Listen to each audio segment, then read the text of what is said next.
Pondugala checkpost వద్ద 12 లక్షల రూపాయల విలువ గల గోవా మద్యం స్వాధీనం.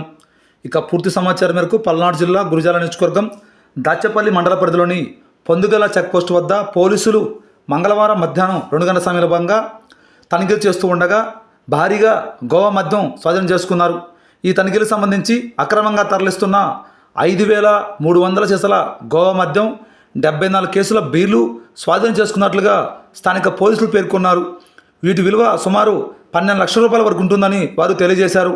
మద్యం తరలిస్తున్న వాహనాన్ని సీజ్ చేసి డ్రైవర్ని అదుపులోకి తీసుకొని కేసు నమోదు చేసినట్టుగా సిఐ నఫీజ్ బాషా మీడియా పూర్వకంగా తెలియజేయడం జరిగింది.